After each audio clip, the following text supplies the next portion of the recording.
The Zodiac Killer. Just the name sends shivers down your spine, evoking a sense of dread and mystery. He was a phantom, a shadow that terrorized California in the late 1960s and early 1970s, striking fear into the hearts of many. He was a predator who seemed to vanish into thin air after each attack, leaving behind a trail of blood and fear and a community in shock. The Zodiac Killer case remains one of the most infamous unsolved mysteries in American history, baffling detectives and criminologists alike. He was a master manipulator, toying with the police and the public alike, sending taunting letters and cryptic clues. His cryptic messages, often filled with ciphers and symbols, only added to his mystique, challenging anyone to decode his twisted mind. Despite decades of investigation, the Zodiac's true identity remains a mystery, eluding even the most seasoned investigators. The case has captivated the public's imagination, spawning countless books, documentaries, and even a major motion picture, each trying to piece together the puzzle. But who was the Zodiac Killer? This question continues to haunt us. Was he a cunning mastermind or simply a disturbed individual seeking notoriety?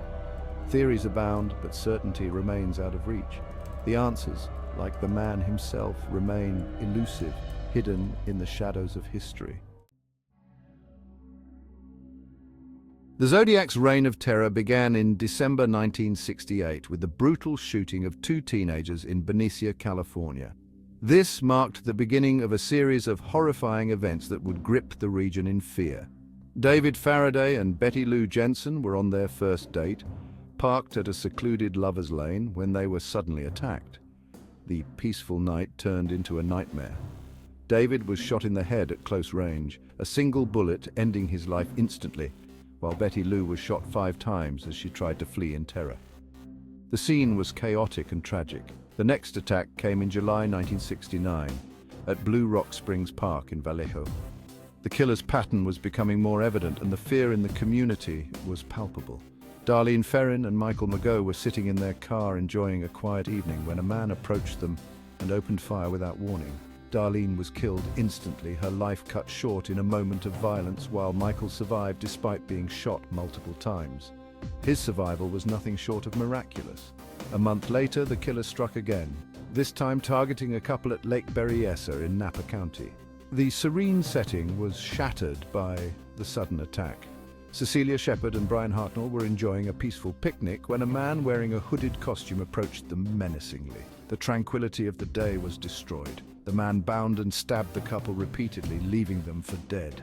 The brutality of the attack was shocking and left the community in horror. Cecilia died from her injuries, a tragic end to a young life, but Brian miraculously survived, providing crucial details to the authorities. His survival was a beacon of hope amidst the terror.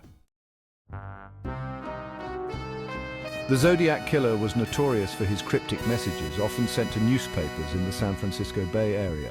These letters, often signed with a distinctive crosshair symbol, taunted the police and the public alike. The Zodiac's messages were often filled with ciphers and codes, which he claimed contained his true identity. He promised that if the police could crack these codes, they would unmask him. However, despite the efforts of both amateur and professional codebreakers, many of the Zodiac ciphers remain unsolved to this day.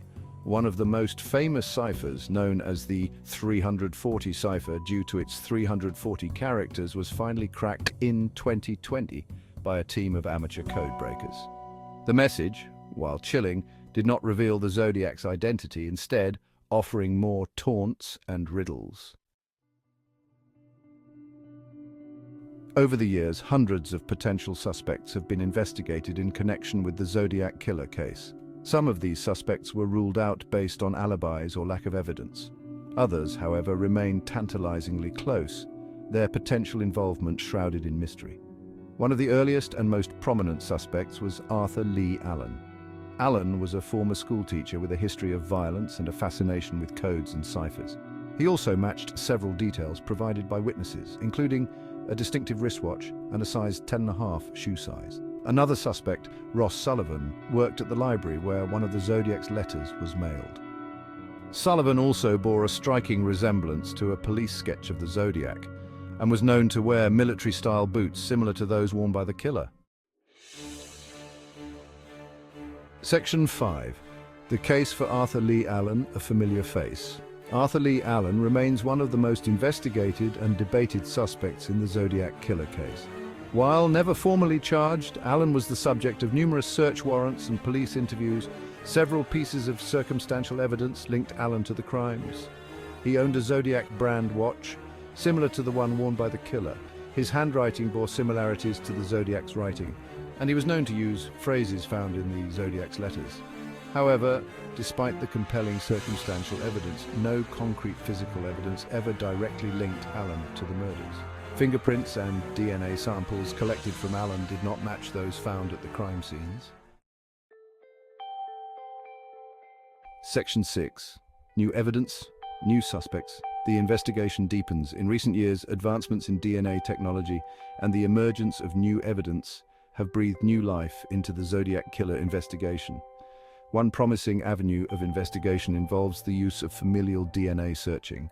This technique allows investigators to compare DNA profiles from crime scenes to databases of convicted offenders, potentially identifying relatives of the perpetrator. In 2021, a team of independent investigators known as the Case Breakers claimed to have identified the Zodiac killer as Gary Francis Post. Post, a deceased house painter, allegedly had connections to the crime scenes and possessed items belonging to victims. However, law enforcement officials have disputed these claims, stating that the evidence is not conclusive.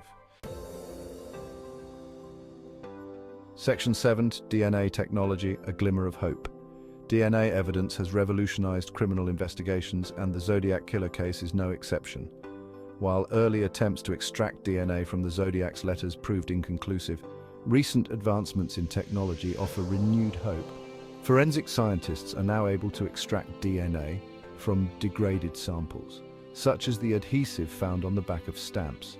This technique, known as touch DNA analysis, could potentially yield a breakthrough in the case.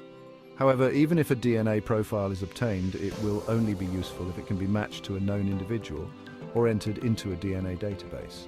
The success of any future DNA analysis hinges on finding a suitable sample and making a connection to a potential suspect. Section 8. The Zodiac Killer. Still at large, the question of whether the Zodiac Killer is still alive remains a topic of debate. Given the timeline of the crime, it is possible that the killer is deceased. However, without a confirmed identity, the possibility that he is still alive cannot be entirely ruled out. Some investigators believe that the Zodiac may have stopped killing after 1970, perhaps due to age, illness, or incarceration for other crimes. Others speculate that he may have continued to kill, but his later crimes were not linked to the Zodiac case. The passage of time makes it increasingly unlikely that the Zodiac will ever be brought to justice. However, the case remains open and investigators continue to pursue any leads that may emerge. Section 9. The Legacy of a Killer, Unanswered Questions.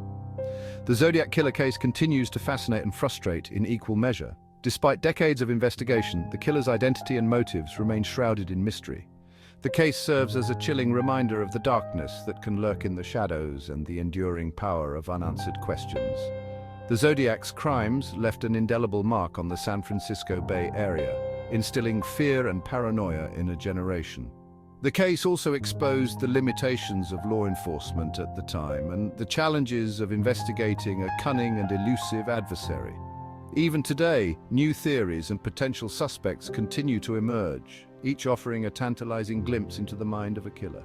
But until the Zodiac's true identity is revealed, the mystery will endure, a haunting reminder of a dark chapter in American history. Section 10. Conclusion. The hunt continues. The Zodiac killer may never be caught, but the hunt for the truth continues, driven by an insatiable desire for closure and justice. With each passing year, the case takes on a mythical quality, fueled by speculation, conjecture, and the enduring human fascination with unsolved mysteries. The legend of the Zodiac killer grows, captivating new generations. Despite the many dead ends and false leads, investigators and amateur sleuths alike remain determined to crack the code of the Zodiac killer.